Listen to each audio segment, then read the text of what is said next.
Me being the jack of all trades, I could sort of keep it going on the run. But it was, and I think that's kind of, borne out later on as well. You notice being able to ride a bike, having those bike handling skills, they really help to complement the fitness side. So, there's all sorts of people who are really, really strong on the road, or really strong on a non-technical kind of event. But if you put something a little bit more tricky in there, then that's where the bike handling skills come into their own. And that's the voice of this episode's guest, Kirsty Prior. And Kirsty reached out a while back, actually, and we've had a bit of to and fro to try and get this sorted out. I think when I was speaking to her, she was over at the European Cross Duathlon Champs, and she did very well in that race, which you'll hear about. And it was nice to get somebody's take on mountain biking, and also from a female perspective, mountain biking and cross duathlon. And I picked the brains a little bit in this interview, and her wealth of experience and my limited experience, I was interested and intrigued to get some insider knowledge, I suppose.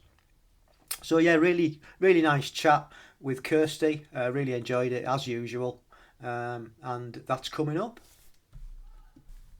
So as I'm recording this, it is Sunday afternoon, 7th of September, and I've just completed my first sprint pool-based, low-key, grassroots triathlon in 4 years. As you probably have gathered over these 131 episodes of the podcast, that I'm mainly doing duathlons. But as my season ended early, I decided that I needed something to focus on. And I didn't want to go all guns blazing back into running, because I'm just sort of getting over niggles and twinges, and I thought I'll back off on the running. So I decided to go back in the pool and focus on this low-key pool sprint triathlon. So that's what I did. So I'll give myself, I don't know, it must have been maybe 8 weeks, if that. Yeah, maybe 8 weeks. Got back in the pool and was doing quite a lot of swimming 3-4 times a week, and getting back the feel of the water. So that was going all right. Got back on the TT bike because it was a TT course. Now, I'd done this course back in 2013. That was the last time I did it, from looking at previous results. And at that time I did 1 hour, I think it was 11. And so today I wasn't going in all guns blazing, because I hadn't really been doing a great deal of training, especially not much run training. Been doing quite a lot on the bike, and obviously got back into the pool to not disgrace myself.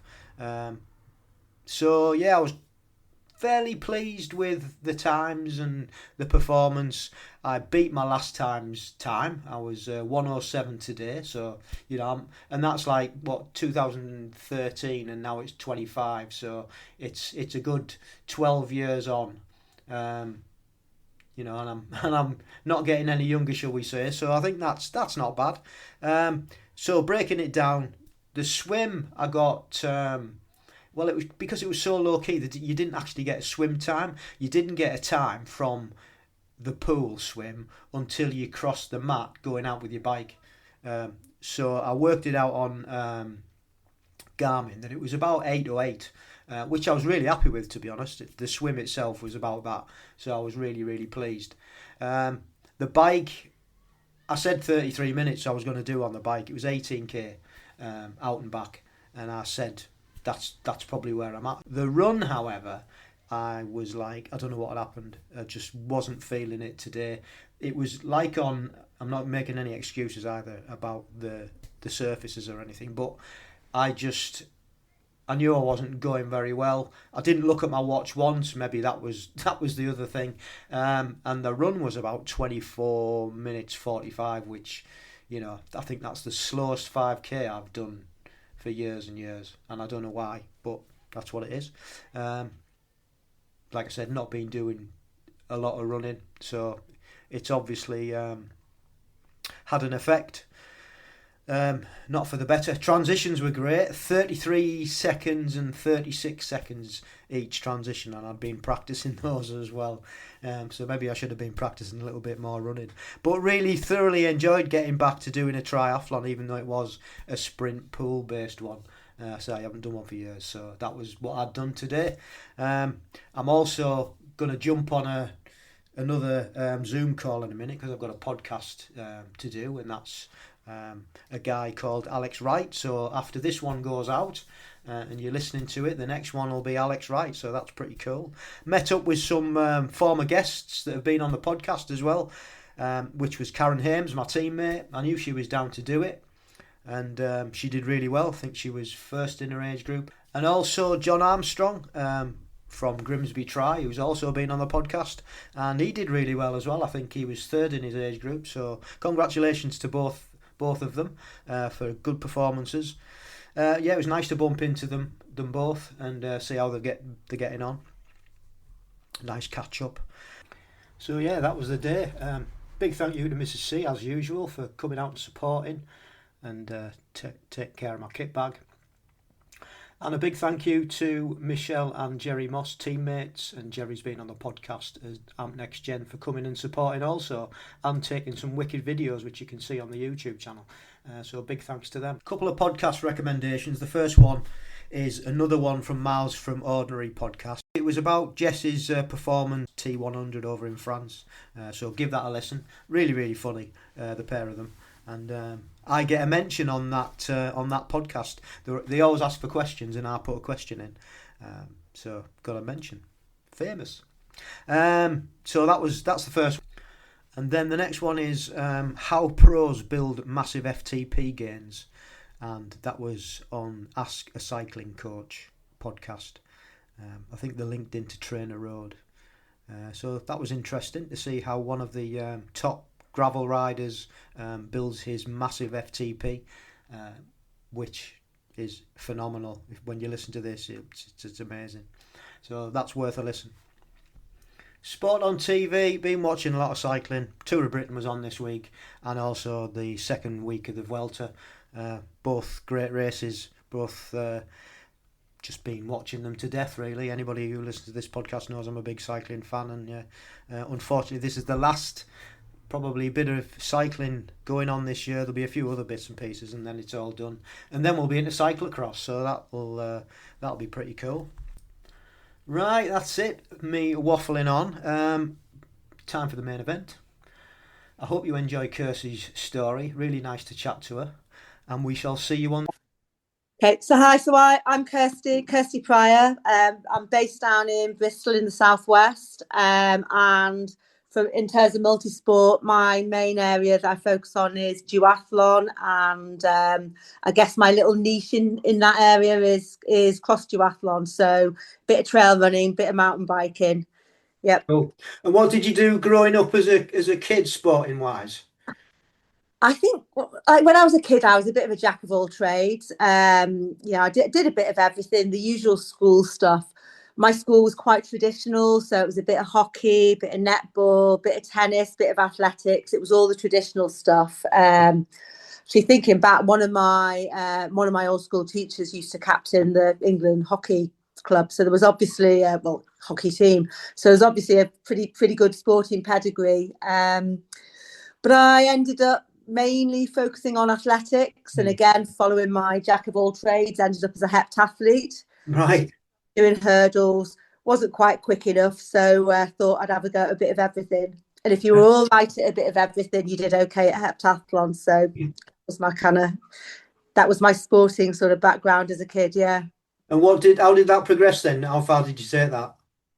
Um, County level, so Right. I kind of did like Northern England champs and that kind of thing, because I grew up just outside Liverpool. So, but never really anything beyond that.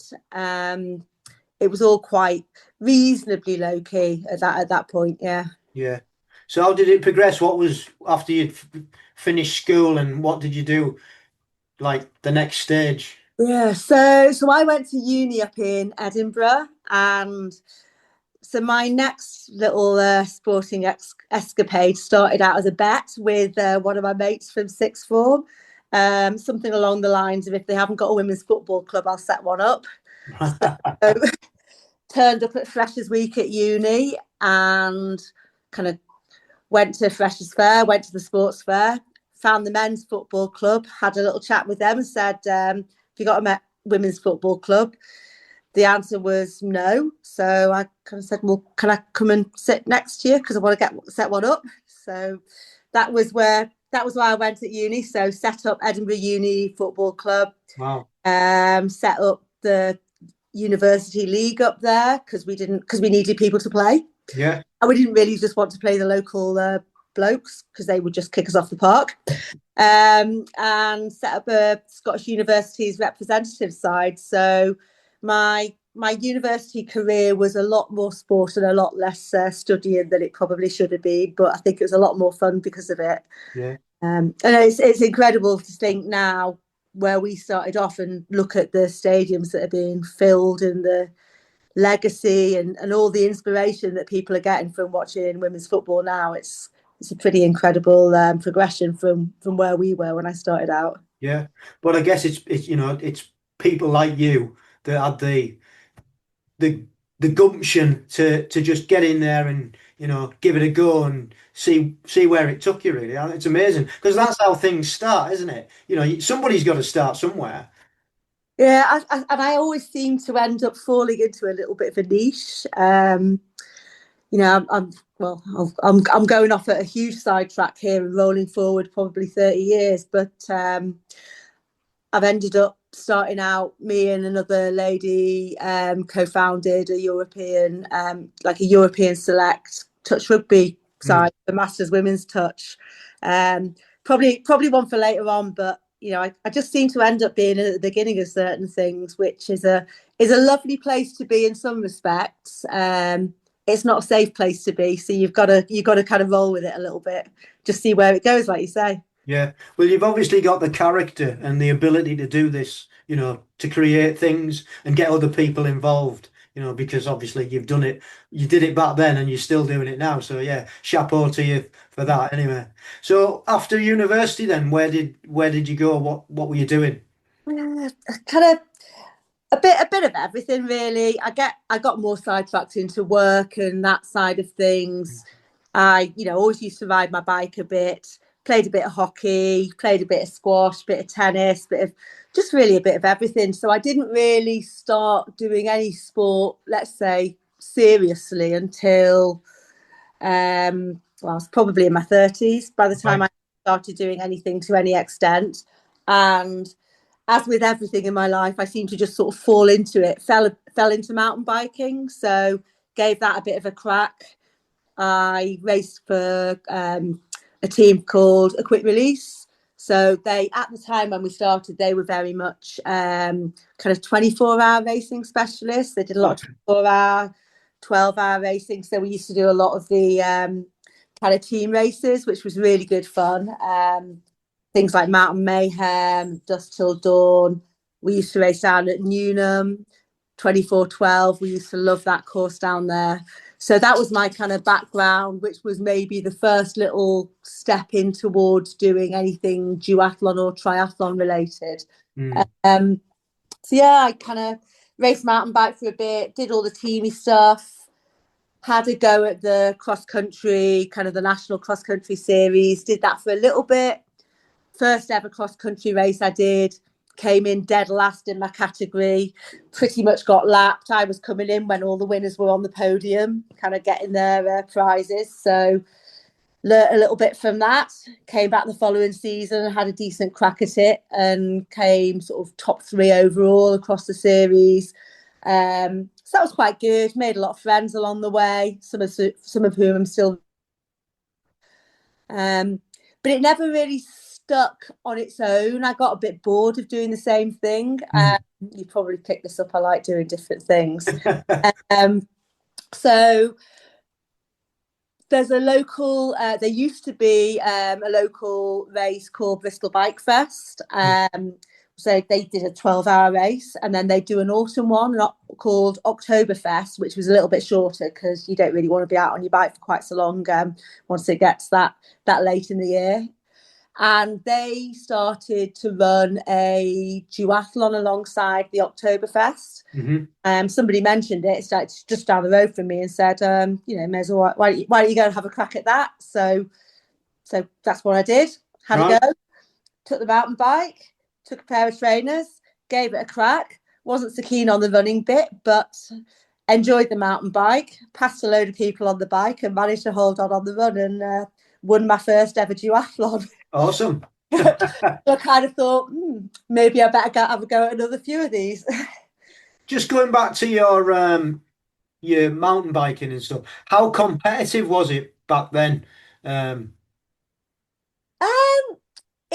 It was pretty competitive. I'd say the numbers weren't enormous. So in our age group, you think like in the Masters Women's, they're typically like the first race of the season, there was probably maybe 15 in our age group. And then later on, it might dwindle to maybe only 8 or 10 in the age group. So it's not massive in terms of numbers, but it would always be pretty kind of spicy at the top few. And then obviously the quality would sort of drop off a bit. But, it was good racing. It was good, hard racing. And you quite often end up off the bike as well. So that's kind of like part of the rite of passage. I remember doing one race in Margam.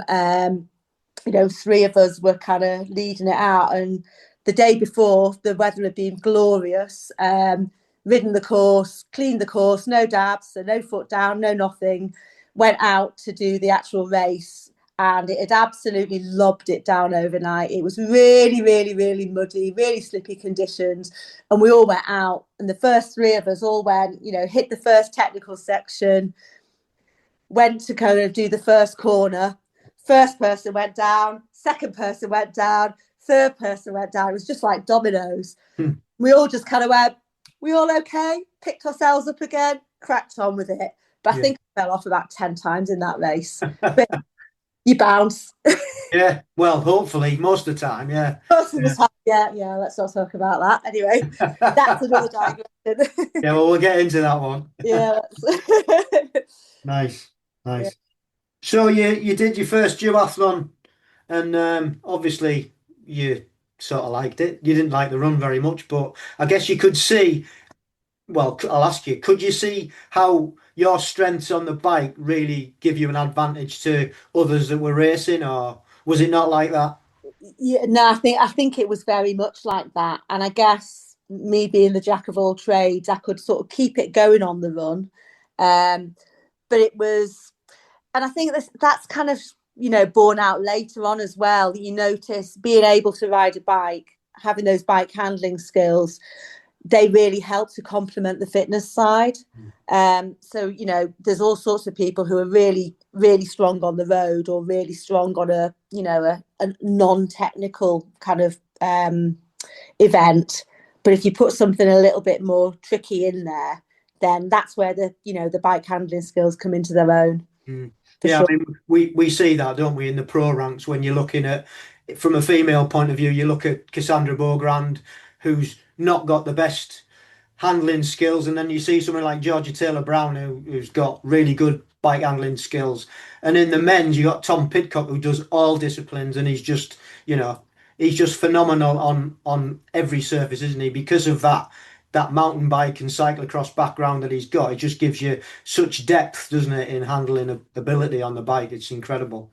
For sure. And I found it when I've done sort of the age group racing, I've found that, even on the road, We're already digressing. I knew that would happen, but That's fine. That's what we're all about. Yeah, no. I did a race. It was only my second ever age group race it was in Spain in Alcobendas, so just outside Madrid, and the weather conditions were terrible. It was the course was full of roundabouts, and I was there. I just thought, I am in my element, because it made it super, super technical. I mean, it was a tricky one because people were going down left, right, and centre. Yeah. A lot of skin being left on the road, but I absolutely loved it until I had a mechanical. I was in medal contention, and then I had a mechanical and had to do the walk of shame back to transition. But anyway, it was a little taster of how much having good bike handling skills can help you out. Yeah, yeah. So how many duathlons did you get into then? Was that one of the things that you focused on after that event? Yeah, I think that was at that point. There were quite a few off-road ones. So I did a few. There was a series down in the southwest, no, not southwest, southeast at the time. So around kind of Surrey area. So I did maybe 3 or 4 of them, and then there were a couple more up in the Midlands, like Sherwood Pines and round by there. So that winter, I did quite a few, and generally did pretty well. I generally kind of place overall, and probably come first vet.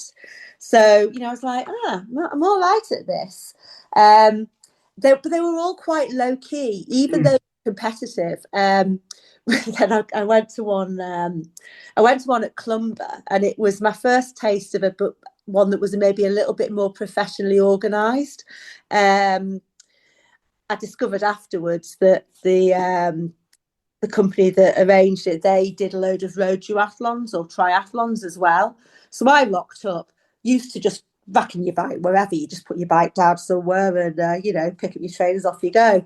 And I did this event, and kind of I remember coming in off the bike, went to run out, and got somebody kind of goes, "Are they your trainers?" And I'm like, "Yeah, they're my trainers. What's your what's the problem?" Looked down, I was like, sorry, I thought I'd better check. No, they're definitely my trainers. And I kind of again, courtesy of a decent bike, I came in and I'd won that event, and the guy kind of called it, and he kind of came in and I went, "You better go and have a chat with the race director because she's about to DQ you." And I'm like, "What have I done?" And apparently there was a numbered bike racking that nobody had mentioned to me. So, and because I'd just kind of probably not given her the respect that I should have done in her transition, she was going to DQ me for racking in the wrong place. So that was a bit of a learning curve. Yeah. Did talk to her politely and explained that although I might kind of be reasonably quick on a mountain bike, I was still quite new to this whole malarkey. So I got away with it. But yeah. So, and then that kind of rolled into road stuff again, just out of circumstance. Somebody I had a little bump in the car. Somebody basically drove into the back of me, and I was absolutely fine, but got a bit of whiplash. And I was like, I'm not sure I want to be racing my mountain bike. Yeah. And found some road events to go and do. At that event I was talking about in Clumber, somebody had mentioned age group stuff, and I kind of thought, all right, well, maybe it's something I could have a crack at. And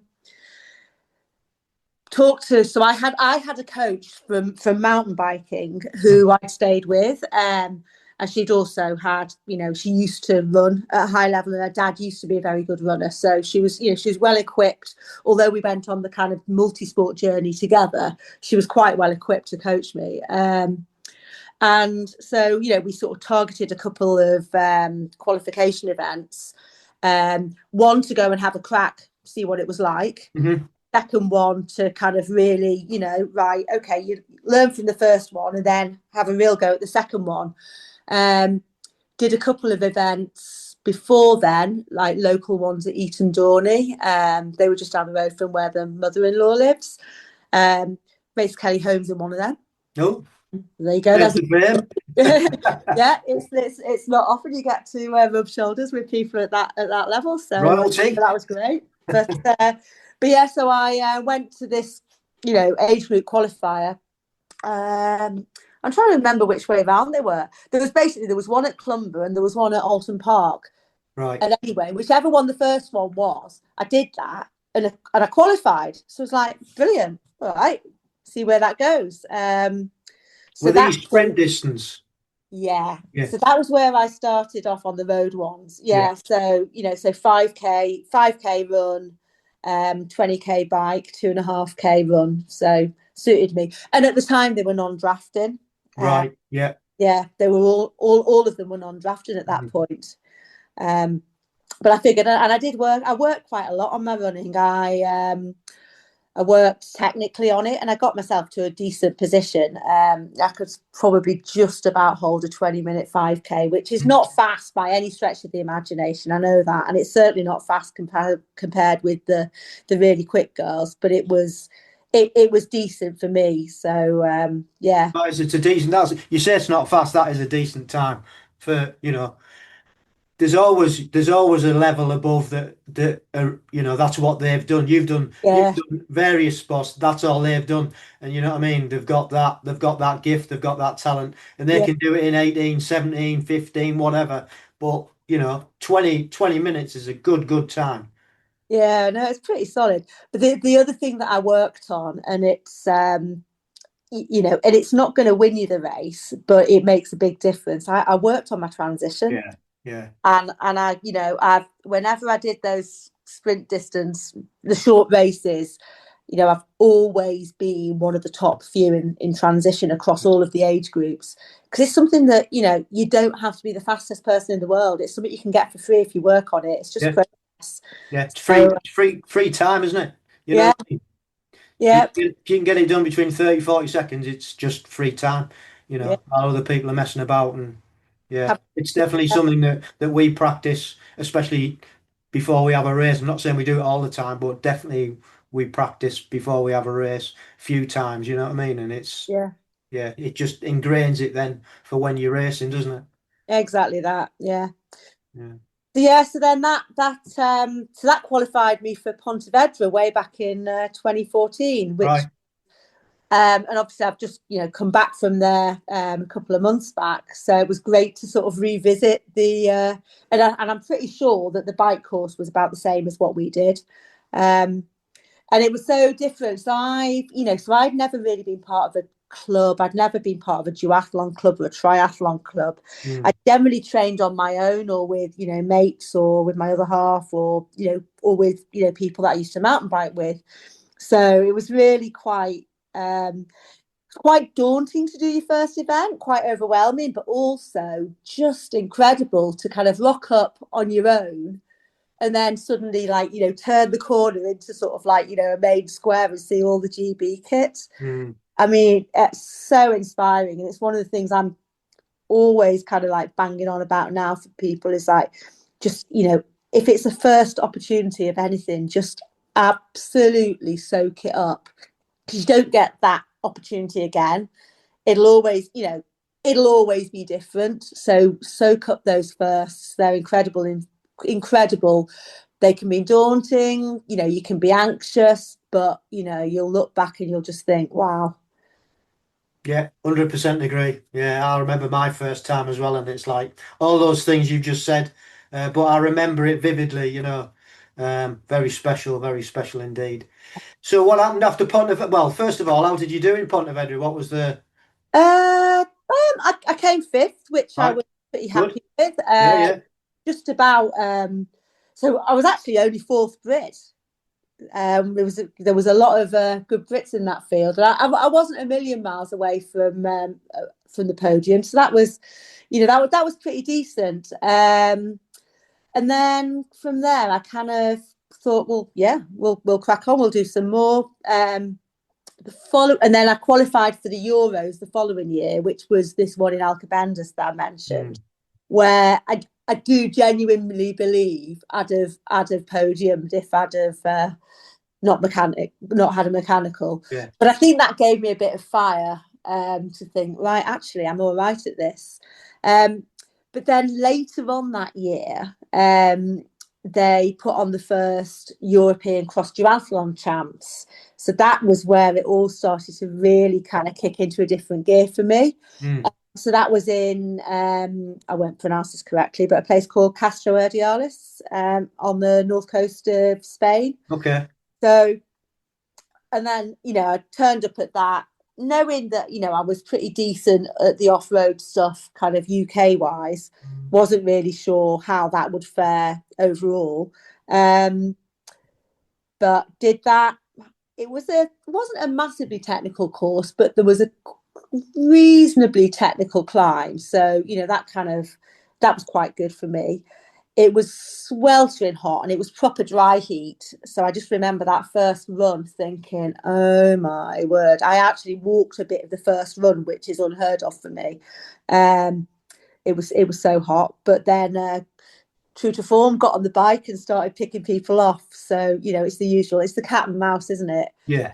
I Yeah. love that about duathlon. And normally I'm the kind of, get on the bike and I'm the cat, and then get back off the bike and I'm the mouse, and that's can I stay away? Can I stay away? So So was that race still age group then, or was it Xterra, or yeah, it was still age group. it was an age group one, Okay. and what that one wasn't done with Xterra. They've obviously done a few with Xterra since, which I think is a really good move. But that one, it was just a standalone Yeah. cross duathlon. I don't even know if they did a cross tri with it. I'm not even aware if they did that. So I just went and did that. And Did you have to put a time in for that then, or how did you qualify for that? Because obviously even now there's no racing as such, is there? They just have to go yeah, to an event and get a time. yeah. So that one, I'm pretty sure you just had to give a bit of background, and maybe it was I've give some race results to show Yeah. that you've got a reasonable pedigree. But I do think that the qualification for the off-road has got a lot better in terms of having some structure there. I think it's important to make sure that people have got a level of bike handling, and all of that kind of thing. So I think having the race, there's a race calendar now that Dave Pearson's, kind of coordinating. I think he's brought a lot to the sport. Mark Priest did a lot initially, from what from when I started, and then Dave Pearson's done an awful lot in that area. Yeah. From what I remember, I just kind of sort of said, "Hi, I'm here. I've done all right at a few. Let me in," sort of thing.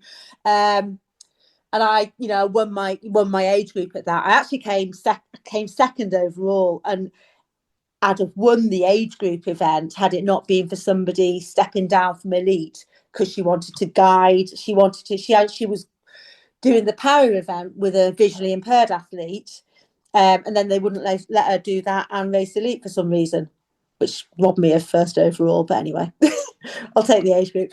But yeah, no. So that was great. Really Yeah. enjoyed it, and probably made me feel better about the missing out on the medal earlier in the year in Spain. And it was really good fun. It was a really nice sized team. It was really friendly. Obviously, like when you're on the race course, you're looking to beat each other. But I think in the cross community, you're also looking out for each other as well, because there are barriers to entry to that sport. So actually, the more encouraging we can be to each other and help each other out, and swap those little, tips and tricks, I think it's really, really important. Yeah. And some of those faces that I met in Castro Urdiales, I still see at events now, which is Mhm. is fab. Yeah, I crossed over from road racing because I was coming back from an Achilles injury, and I Mm, knew that I wouldn't be of a level to, but I still wanted to try and qualify for something. And I looked into first because my Achilles injury was quite a long drawn out thing.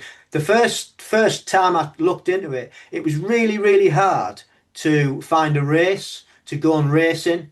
And I'd left it a bit late in the year, granted, when I started looking, but it was really really difficult.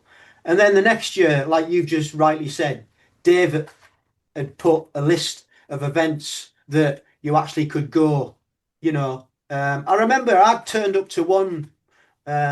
one event, and bless them, this I don't think they're running anymore, but this they put road duathlons on, and they were trying to like make it bigger and do a cross duathlon as well. Hmm. I was back and forward with these organising because I needed to get a time, so I was back and forward, back and forward. Um, anyway, it turned up that I was the only one racing. I turned up and I was the only one there. So I couldn't use that as Yeah, a, to get in. So that was my season, like trying to get qualified out the window. So I was really pleased when David sorted out all these different events that you could yeah. focus on, because I think it makes a massive difference for somebody like me who's not all fair with, with the event and the structure and everything else. So yeah, it was really cool. Yeah, and and you do invest a lot of, you invest time and money in going to qualification events, don't you? Yeah, I mean, I've been lucky over, sort of the past, well, basically since I started, I've been lucky. I've not really had to do qualification events. I've got my qualification at the Worlds or at the yeah. Euros, and that's given You PQ'd basically. a PQ'd, which has Yeah. been a lovely position to be in. But it's, you can imagine if you travel to go to an event Mm. and then you rock, and then like you, I mean, okay, you might not qualify because you might, something might happen on the course. You might not quite hit the, performance that you're looking for. But if you fail to qualify because there was no other opposition and you've invested that time and money to do it, that's such a shame. Yeah, So, I think we need to try and, everything that we can do to encourage people into some of the more niche areas. It just helps to spread it, definitely does. Yeah, yeah. and I think when people come along, I mean, this I've said, I've seen this recently with quite a few people that have stepped across and thought, let's give the off-road stuff a go. I think people really enjoy it. I think they find it tough. Yeah, And I think they realise that there's great potential to learn new skills and to step up in that area. But I think they really enjoy it. They really enjoy the different challenge. yeah. I mean, speaking from personal, experience, I was over in Pontevedra and I loved every minute of it. And it was the hardest thing I've ever done. Yeah, Honestly, it was the hardest thing I've ever done. The distance, the climbs on both the run and the bikes was yeah, just, yeah, it really tested me and pushed me. But I loved it. I loved every minute of it. And like you said, I mean, myself and Karina Kaufman, I don't know whether you, yeah, well, it was our first races. I'm yeah. not sure whether Karina did one earlier, but yeah, we She just loved only did it. the qualification. That was she qualified at one, but that's no, Yeah. that's the first Yeah, ever. I mean, I remember both at the beginning of the race, like both nervous, both didn't really know what to expect because it's obviously it's a different level to racing over in the UK. And to be honest, they're not really races, are they? You're just trying to get round and finishing. That's the thing. And you mentioned earlier about them being a lot more low key. And that's what I like about them. The local events, they're a lot more low key, and they have different events running. For example, I think where were we at? Ah, wasn't Cannock Chase. Oh, it was Sherwood Pines where they had 10K runs, 5K runs. They had Canny Cross. It was just great. It's such a great event, such a mix of people. And if Yeah, you're putting all those events on, you're going to get crossovers, aren't you? yeah, And but yeah, I've just loved it, and I'm definitely going to go back and qualify for others if I can. brilliant, brilliant. Yeah. So how did it progress then? You've done have you just done cross since, or have you done a mix of road and cross? Yeah, well, so for a few years, I did a mix of road and cross. Always did better in cross. But and I think I've only ever done one standard distance one. Um, just missed out on the medals, but I reckon that's probably my best ever performance in terms of who I was up with. I was well chuffed with that. But I've done everything from sprint. I've done one standard. I've done middle distance, which I loved, and I've done the long distance. So I've done Zoff a Yeah. few times. Right. Won that at the third attempt. I think it's one of those events that you learn from doing, which was brilliant. Really enjoyed that. And it's all those off-the-road events, I think there are maybe some parallels to off-road. Just the grit that you need to get around it, and also the that support out on the course. I think Zoffingen's a very special place, and again, hopefully that event carries on to get back to some of the numbers it used to get. Yeah. But that was very special. But then I'm trying to balance duathlon racing with other sports. So I play touch rugby as well. Yeah. And so 2019, which is actually the year that I won off, I got involved. Well, I kind of ended up co-founding this European select squad for touch rugby for women's 35. So basically an age group thing. So touch obviously has elite level, but again, it has age group levels like duathlon and triathlon. But some of that still needs a bit more work, particularly on the women's side. So we got asked if we'd set up a team so that we could get a competitive division going at the World Cup over in Malaysia. So, 2019 was quite just the start of something really new for me. So myself and a mate of mine, Leslie McCallion, so both of us had played touch and kind of known each other for a while. We co-founded this essentially like a barbarians kind of style team. She takes on more of the coaching side. I take on more of the management side. But we're a great team in terms of how we work together. So we pulled together a squad from across Europe to go to World Cup. Played England, Australia and New Zealand. So they needed 4 teams to make it a competitive division. And we've carried on doing events with that group, different players. So we've had over 100 players come through the ranks there. But in the 2024 World Cup, so they're normally every 4 years. It was kind of everything got out of sync, didn't it? Yeah. So the four 35 teams in the 2019 World Cup, no 40s or any older divisions. So 2024, I think I'll get the numbers wrong, but roughly speaking, there was something like 9 35s teams and 5 women's 40s teams. So you just look at that. So that kind of development of masters women's sport is absolutely brilliant. So I like to think we were a bit, we've been a bit of a catalyst in there. So that's all really around development. It's around, getting people involved from different countries where they haven't got enough depth to put a squad in themselves, but they can then learn and they can go back and they can further develop the sport in their area. It gives people exposure to kind of international competition that wouldn't otherwise get the opportunity to, even though they are themselves good enough. You need other people around you for a team sport. So that was really big for me in 2019 and carried on being. So I kind of I've really backed off the racing since then, and I've only really done probably the off-road Worlds and off-road Euros. Yeah. Maybe 1 or 2 road ones, but it sounds really. When I look back, it sounds quite arrogant, but the only duathlon I did in 2019 was the World Champs, and I won it. And I'm like, that sounds really bad, but I've quite keen because I've recently started dabbling in coaching, and I feel like I'd like to go back and race a bit more, purely because I think that'll get my road. It'll give me the experience of what's going on the scene at the moment. Yeah. And being so what coaching are you doing? I used to. How did I end up doing it? It's probably will get into what I'm doing. But a couple of years ago, I left my corporate job. So I used to work for big corporate. Got an opportunity to move on and do something different. So I retrained to do sports massage, sports therapy.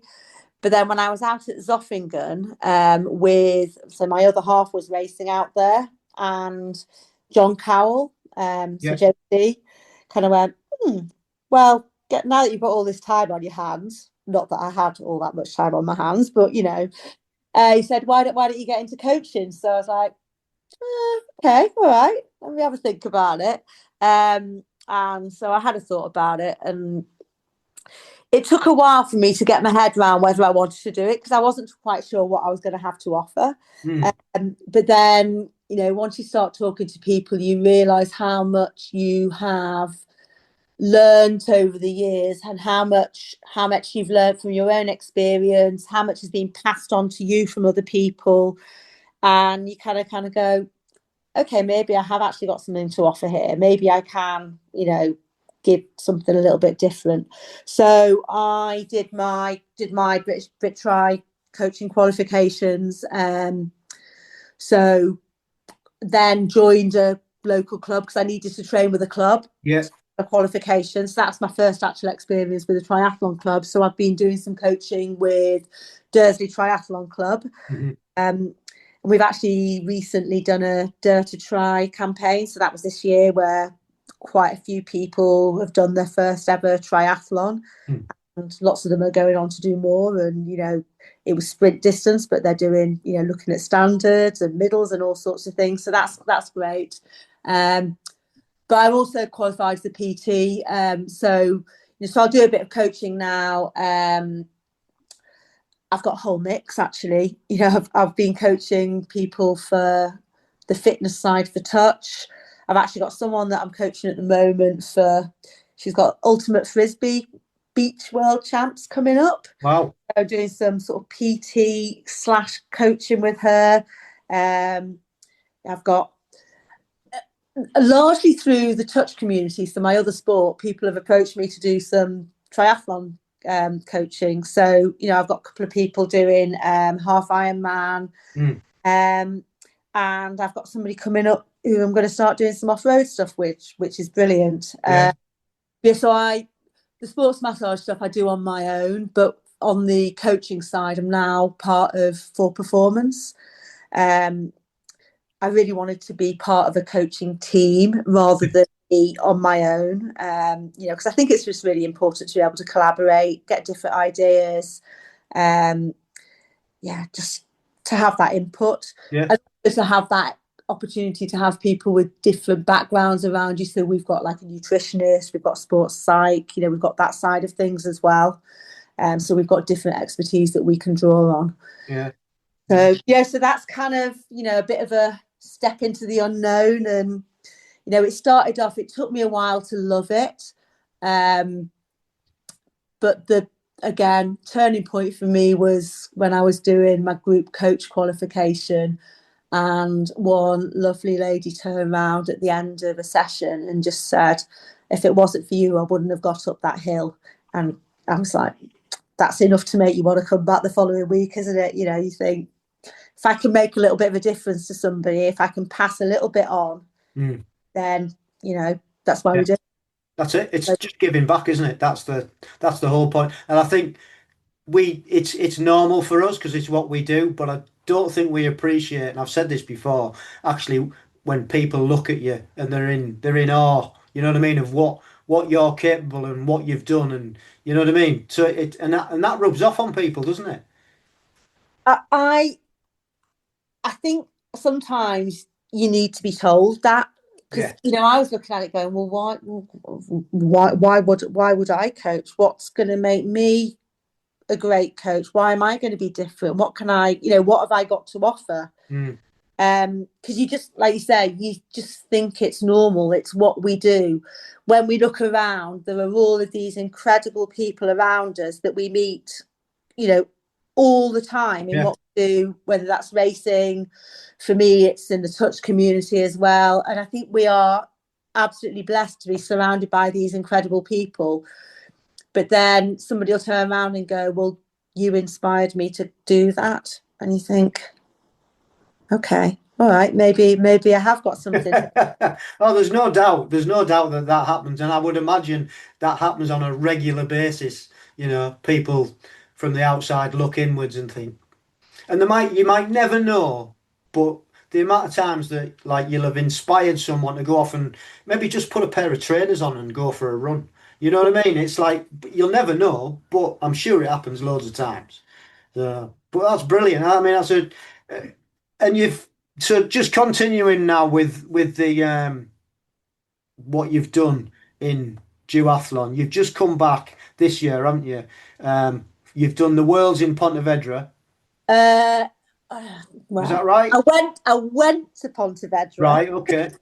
No, I didn't do the World. So this year's sporting experiences have all been part of life's rich learning experience. Yeah, no, I went out to Pontevedra. I recce'd the bike course a couple of times. Absolutely loved it. I was, riding it pretty well. But I bet you didn't have to push up. I I didn't have to push that. No, I didn't. But so I had a bit of a stack riding on the road.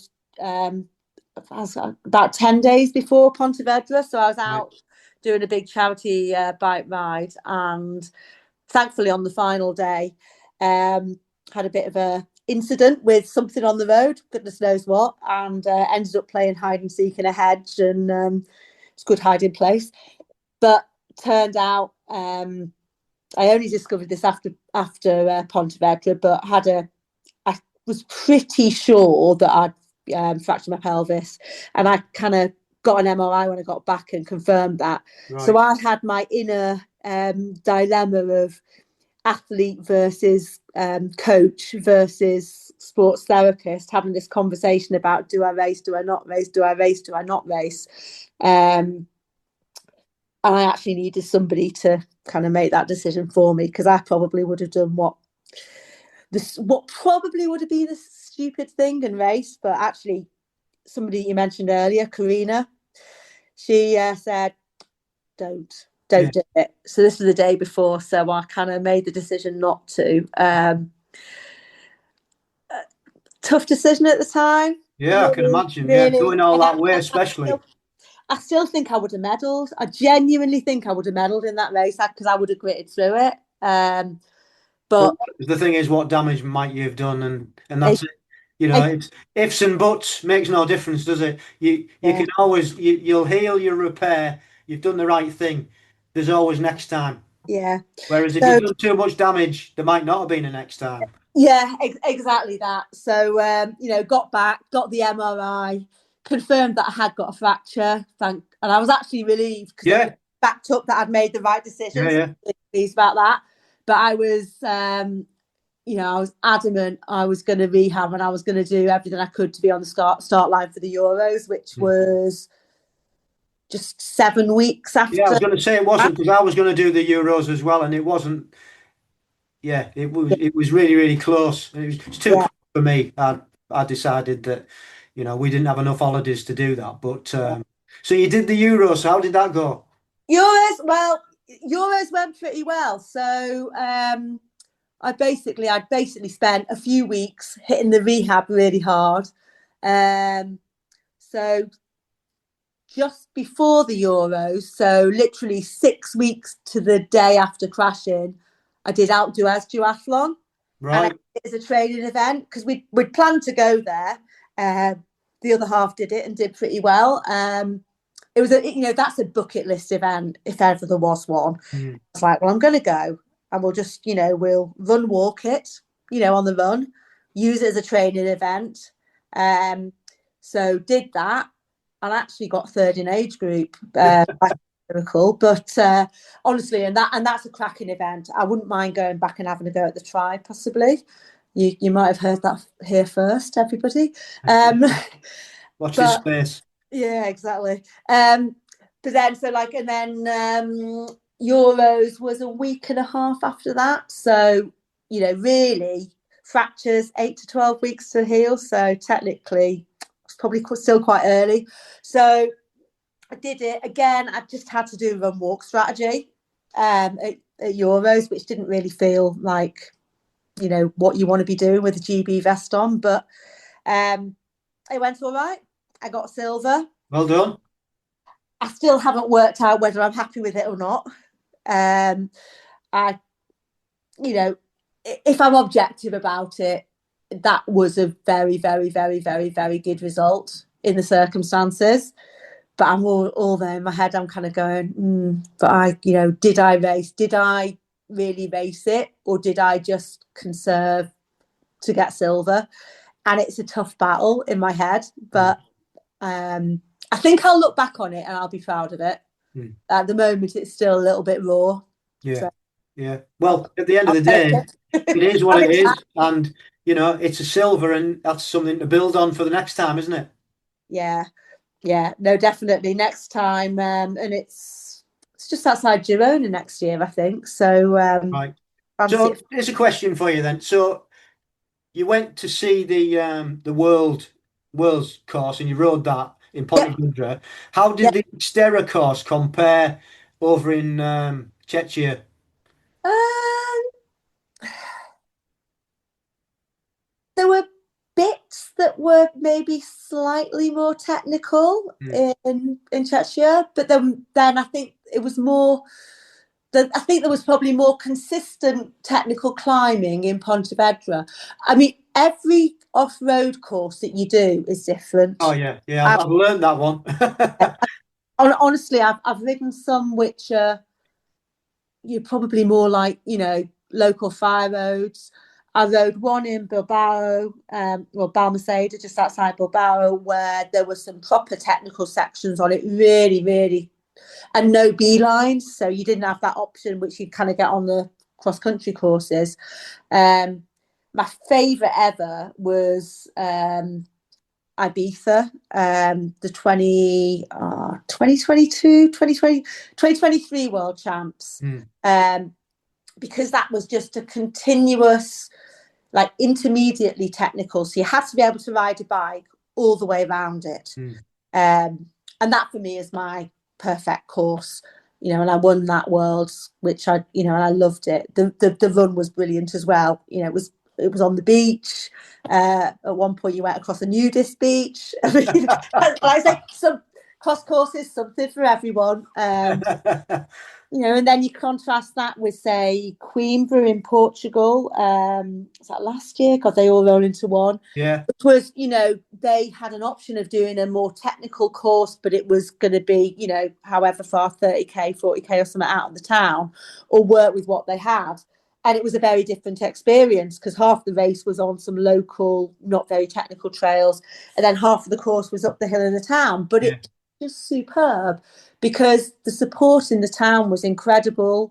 They were up some pretty damn big hills. And it was a climb up there, wasn't it? Mrs. P, my wife, she was racing. She was doing the sprint duathlon. Yeah. And we'd stayed down the bottom until she'd finished and done a race. And then we walked up. And we were thinking, this is going to be quite a climb on the mountain bike. Yeah, definitely. So you never know. You qualify when you qualify because you won't have seen the courses at that point. You never know what you're going to find. No. And I think that's why I really, really would encourage people who are, moving across to do cross that maybe don't have the mountain bike background. Really encourage them to get out and ride your local trails, but then go and venture further afield, try different things, work out what areas you're decent at, but work on your skills in other areas as well, whether that's technical climbing or whether it's cornering or whether it's rocky descents or, there's so many different things to work on. And if you ride a really good cross section of terrain, then you can then start to sort of finesse those skills when it gets to, when you know what the area is that you're going to be riding in. There you go. There's a niche for you then. Exactly. Yeah. Well, as I say, I've got a coaching client who's going to be working with me from October onwards. Who's an off-road client who's got a target in mind. So cool. I'm really, really, really looking forward to working with her and seeing. I'm sure. There's loads of people out there that would probably need that coaching. Because it's quite daunting. To road, isn't it? You get some tough courses, but But if you're facing, like you've said, some technical descents or technical climbs or some jumps or whatever, most people haven't ever done that, and it's there's a method to doing all those different things, isn't there? So Yeah. there's definitely a niche there for you, I reckon.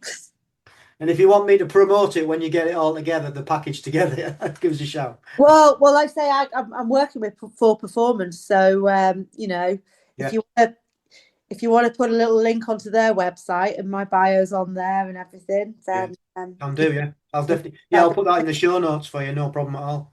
be Yeah, fantastic. cool. Right, well, I mean, that's a fantastic story. I think that's brought us pretty much up to date, hasn't it, and everything. So all we've got left now is the quick fire questions, and I'll let you get back to the rest of your day. So the first one, as always, is what's your favourite bit of kit? Well, this is. I've got. Can I have two? You can. You can Can I have have as many as you like. two? Right. Okay. I'm gonna have two. So my first one is I'm going slightly off piste, and I'm going to say my headphones, not for riding in or fancy swimming stuff, but just to get me into the right frame of mind, whether it's racing or whether it's actually the relaxing and getting the recovery side in. Just having a great pair of headphones, my Bose headphones, so I can listen to my music, and so that's my little niche one. So on your go to tune then for your headphones. What's your go to tune for? I should make this into a part of the podcast, shouldn't I? What's your go to tune for relaxing and then also to get you fired up? Oh gosh, oh, so for relaxing, and yeah, definitely this should go onto your podcast. This should be a quick fire. For relaxing, I'll just stick a Ibiza Sunset mix on. Nice, yeah, Yeah. like it. But then fire up, probably a bit of Chase and Status. Hmm? Did they get you fired up? Gets me fired up. Yeah. Right on. So what was your second bit of kit? So second bit of kit, and I am going to go back to the standard, but I'm going to go. So my gravel bike. Right. Um, Gravel. never thought I'd get one. Always thought, like, well, ride your road bike on the road, ride your mountain bike. But since I've got one, I just think it's absolutely brilliant. And again, probably a bit of a story behind when I got it. So my mum died a few years ago, and it was the gravel bike. So me and my other half both bought ourselves a really nice gravel bike, and that was our kind of, thing to buy with the inheritance, because it's a bit of like Yeah, yeah. it's there now. So there's a bit of her coming with us on the adventures. But I just love it because it's so versatile. I rode it on Alpe-d'Huez Duathlon with road tires on. I've done 10 days bike packing on a sponsored event with it. You can stick road tires on, you can stick gravel tires on, I just love it. It's so versatile. Recommend it to anyone. Cool. What's the best bit of advice you've ever been given? Best bit of advice: race with a smile on your face. I like that. And it can also, they're never going to know whether it's a smile or a grimace. That's very true. Who was the female pro that did that? Definitely Chrissy Wellington always. Chrissy Wellington. That was the lady I was thinking of. She put it in her autobiography, and I remember. Yeah. What does a week of training look like for you? So probably have to look back a couple of months for that, because the last couple of months have been a bit different with all the rehab side. But so for me, strength and conditioning is the absolute foundation for everything. So always be a couple of strength and conditioning sessions in there. More so now because I'm having a little dabble with high rocks as well. All right. Okay. Yeah. So again, another tangent. And I don't always get this in, but I aim to do some sort of yoga or mobility every day. I've probably managed maybe 5 days a week. Now that I work for myself, I'm more flexible time-wise. But I'll probably do three rides, 3 runs. If I've got time, I'll try and get off-road. But it's easier, it's quicker and easier to sort of ride straight out of the door. So but I'll always have something longer and, proper zone 2E base. Big believer in getting that in. I don't mind going on the turbo either. I'm quite like absolutely beasting myself and the pools of sweat that appear. but yeah, it's, and I think I'm a bit of an 80-20 kind of fan, and, keep it quite consistent all year round. And then just, because I think if you can do that, you're ready to then tweak it for whatever's coming. Yeah. But yeah, strength and conditioning, absolute foundation for everything. Perfect.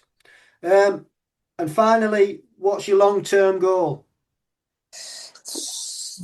Yeah, good one for me. Got a few. This made me think, actually.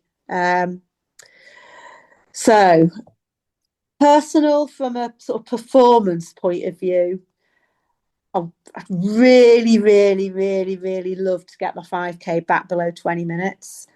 And actually, probably at the moment, I'd probably settle for a 21. I'd love to do that. I was getting close to it at the start of the year. I was starting to make some inroads, and then a few things kind of, got in the way. Life does. And also, on a personal sort of perspective, I've done one high rocks now. I did it as a doubles, and we did all right. I ended up racing with a random partner because my partner didn't turn up, so I made a new best friend, and we did all right. But I'd like to have a crack at that, and see if I can get on a podium and get a world champs qualifier for that. Talked about touch as well. I want to just see the continued growth of that. Masters women's touch is really important to me. But then from a coaching perspective, I would love to coach somebody to an age group podium.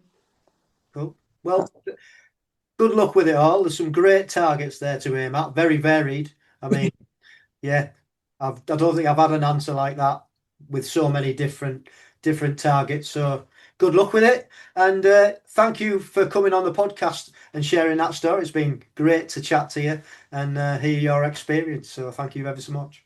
Thank you. Really enjoyed that. Cheers. And there she goes, Kirsty Prior.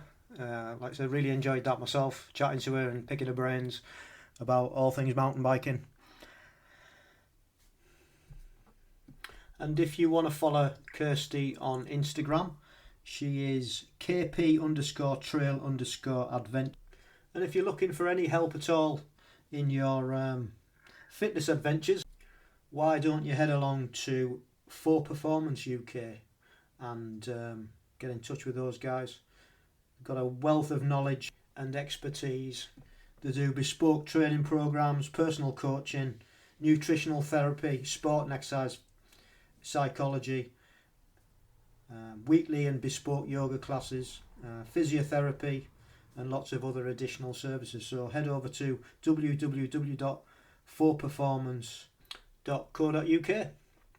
So a big thank you once again to Kirsty. Hope everything goes well for her in the future. We'll be watching her performances on Instagram and social media now we're in touch. And if I need any hints and tips on cross duathlon or mountain biking, I know where to go. So thank you once again for listening. If you'd like to get in touch and come on the podcast, you can drop us an email at agegroupmultisportpodcast@gmail.com. You can find us on Instagram at amp_podcast. We are on Facebook, Richard Joseph Conway. And we've got our own YouTube channel, which is Amp GB. So that's it for this episode. We shall see you in a fortnight's time. And don't forget, stay safe, keep training, and love the process.